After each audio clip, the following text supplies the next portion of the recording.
Economic expansion frequently moves faster than the communities living on its fringe. For many indigenous groups, the arrival of modern industry presents a sharp choice: dissolve into the surrounding world or be overtaken by it. This tension defines a tribal community in rural Spain, where families maintain a startling connection to their history by speaking Hindi in the shadow of the Pyrenees. Their existence is a rare cultural hybrid, now facing an external ultimatum. When Spanish developers arrive with an offer to purchase their ancestral land, the community's internal logic begins to fracture.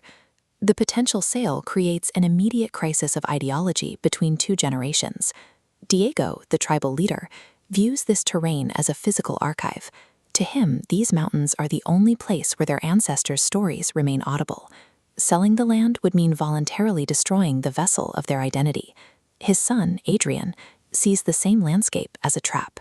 From his perspective, staying on the mountain ensures another generation will live in isolation and poverty, a future he refuses to accept as a valid heritage.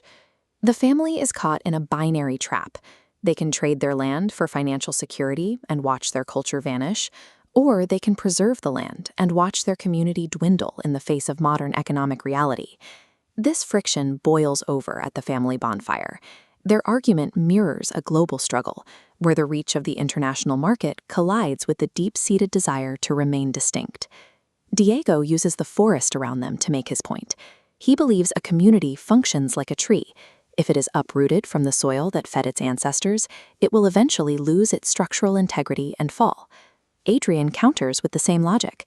He points out that a tree that stops adding rings and stretching toward the light has already reached the end of its life. The developer's interest goes beyond simple real estate. They are looking to acquire the geography of the tribe's history, effectively replacing a unique social fabric with a generic commercial footprint.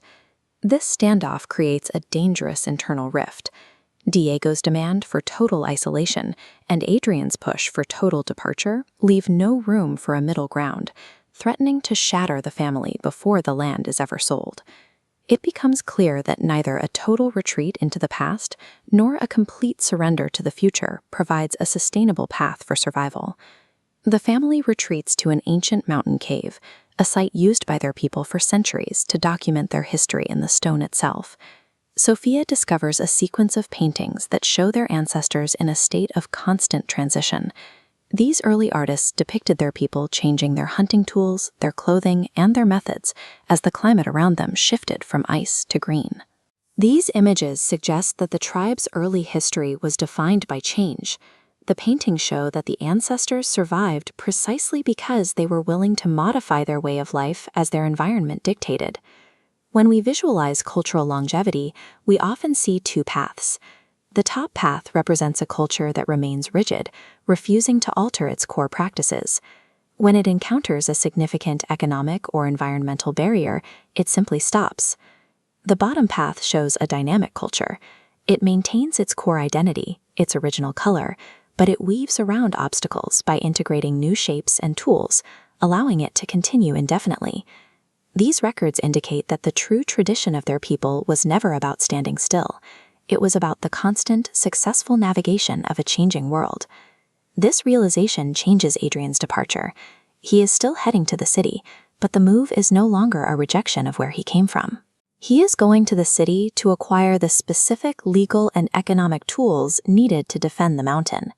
He is venturing out to ensure that his community has the resources to remain viable in the 21st century. Diego now views his son's ambition as a continuation of their survival story. He sees Adrian as an explorer seeking the new tools their people need to thrive. The story of this family suggests that an ancestral connection to the land is most effective when it provides a sense of direction, rather than acting as a fence that limits potential. A cultural legacy functions as a living ecosystem. Like any biological system, it must be capable of processing new energy and information if it is to remain healthy and resilient over time. A legacy survives when it is allowed to breathe. By bringing ancient traditions and modern dreams together, a community ensures that its story doesn't end with a sale, but continues with a new chapter.